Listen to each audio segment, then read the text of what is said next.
नमस्कार हार्दिक भाव स्वागत जनाऊँ आम ओडिया भाषा साहित्य को। तो पे मैंने आज आम आलोचना करवा +3 first semester Odia honours core paper 2 रो यूनिट 2 रे देतला क्षुद्र गल्पर संज्ञा स्वरूप प्रकार भेद आर क्षुद्र गल्पर क्लास 1 आम 7 देते और क्लास 2 रे आम देखा क्षुद्र गल्पर स्वरूप है। तो ये आरंभ करने पूर्व मुझे रखुची जो मैंने भी आम टेलीग्राम चैनल जॉइन होगा चाहते से जाम यूट्यूब डिस्क्रिप्शन बॉक्स लिंक अच्छी जाकि जॉइन करेंगे। तो जार भी जहाँ किसी डाउट रही से मत कमेंट मध्यम पचारि पारे मुझे रिप्लाई देवी। तो चलतु डेरी नक आरंभ करवा। तो पूर्व क्लास आम क्षुद्र गल्पर संज्ञा विषय आलोचना करते क्षुद्र गल्प कहले कौन बुझ ना एक निर्दिष्ट समय सीमा मध्य रही जेकोसी रचना को है मन देखिए सुनबे एक निर्दिष्ट समय सीमा मध्य रही पढ़ी एक रचना को पढ़ी शेष कर गल्प को आम क्षुद्र गल्प कहवा।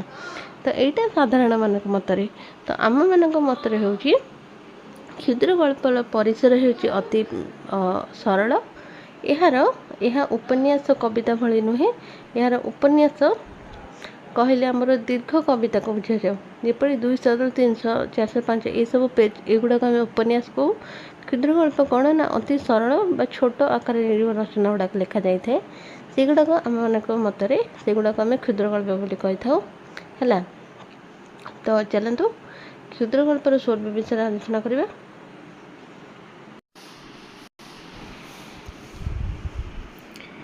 क्षुद्र गल्पर धर्म होउछि संक्षिप्तता मध्य स्वरूप प्रकाश करने। क्षुद्र गल्प को बढ़ाइले जेपरी ताहा उपन्यास हुए नहीं सेहीपरि उपन्यास को कमाई देले उपन्यासर किछु अंश क्षुद्र गल्प भाव परिचित हेबो नहीं। एटा बहुत भल लाइन टे देला क्षुद्र गल्पर धर्म होउछि गोटे संक्षिप्तता जेपरि कि आम गल्प साधारणतः लेखा हुए 2 ରୁ 3 पेज नहेले 4 पेज मध्य रही क्षुद्र गल्प लिखा जाए।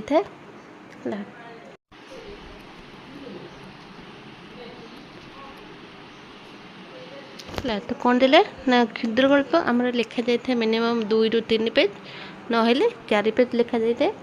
तो ये देला कौन देला ना क्षुद्र गल्प को बढ़ाई देले ताहा उपन्यास हेबो नहीं कि उपन्यास को कमाई देले उपन्यासर किछि अंश क्षुद्र गल्प भाव परिचित हेबो नहीं।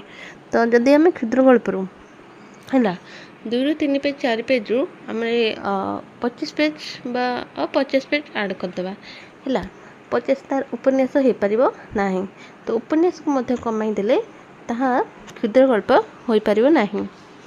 मन रखिए क्षुद्र गल्पर कलेबर हूँ बहुत क्षुद्र जपरी ये एग्जांपल दिला टॉर्च लाइट जपरी एक निर्दिष्ट तथा परिमित स्थान को आलोकित करें क्षुद्र गल्प से ही व्यक्तिर निर्दिष्ट अंश को प्रकाश करें। यह क्षुद्र गल्पर मध्य जीवन समग्र सत्ता को रूपायित करिबारे सक्षम थाए। क्षुद्र गल्पर आरंभ आकस्मिकतारू एवं परिसमाप्ति आत्मगीता मध्य क्षुद्र गल्प मध्य सिंधुर सन्धान पाइबा लक्ष्य यार परिकल्पना तेणु उपन्यास पाठक यार समाप्ति आत्मतृप्ति आशा करने उचित नुहे। यार परिसीमा अनेक संभावनार जिज्ञासा पाठक हृदय को अलड़न करें जेपरिक पाठक अधिक अभिज्ञतार सन्धान पाइबापी प्रदान करें। मन रहा क्षुद्र गल्पर संज्ञा है क्षुद्र गल्पर परिसर अति सरल बा क्षुद्र क्षुद्र गल्प उपन्यास भली वर्णना धर्मी नुहे है क्षुद्र गल्प उपन्यास भली वर्णना धर्मी नुहे यह इंगित धर्मी तेणु एथिरे प्रयुक्त भाषा विवृतात्मक न होई संकेत धर्मी हेबा उचित। उपन्यास जे भली आमर विभिन्न दीर्घ कविता लेखा हुए तांको अधिक वर्णना कर लिखा जाए क्षुद्र गल्पर एठारे वर्णना करे हुए नहीं है। यहाँ माने सहजरे बुझा पड़ुथिबो जिते सर्ट हे जिते सहजरे बुझा हे ताको आम क्षुद्र गल्पर विवेचित करवा। संकेत धर्मी भाषा हेतु एथिरे वर्णित खंडितांश मध्य अखंडतार वर्णना परिलक्षित होता है। तो ये क्षुद्रगल्पर जो पॉइंट गुड़ा नहीं प्रथम आसला क्षुद्रगल्प वर्णना धर्मी नुहे यह इंगित धर्मी क्षुद्रगल्पर परिसर अति व्यापक और क्षुद्र है। ये सेकेंड पॉइंट। थर्ड पॉइंट रे आसला क्षुद्रगल्पर अभांतर घटना अनावश्यक चरित्र अप्रासंगिक वर्णना आदिर स्थान नहीं। यार समस्त अंक और विभाग मध्य निगूढ़ ऐक्य रहिबा उचित नचेत क्षुद्रगल्पर सफलता हासिल करिपारिबो नाही। जेपरि उपन्यास रे हमर विभिन्न चरित्र संलाप ये सब रही थाए सेपरि क्षुद्रगल्पर चरित्र अप्रासंगिक वर्णना आदिर स्थान नहीं।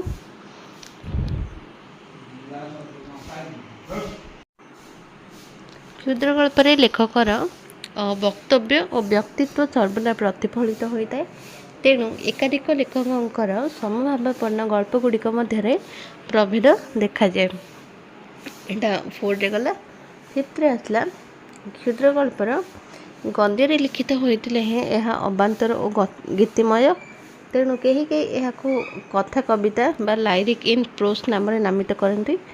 एक जनाशुना घटना को आधार कर रचित गल्प लेखकर भावानुभाव नूतन रूप रूपे ग्रहण करे।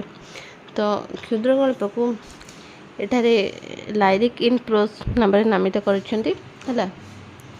क्षुद्रगल्पर रचना करिबारे धराबंध विषय रे एक निर्वाचन करा जाय नाही। जेकोसी विषय वस्तु को क्षुद्रगल्पर रचना पर ग्रहण करा जाय पारे।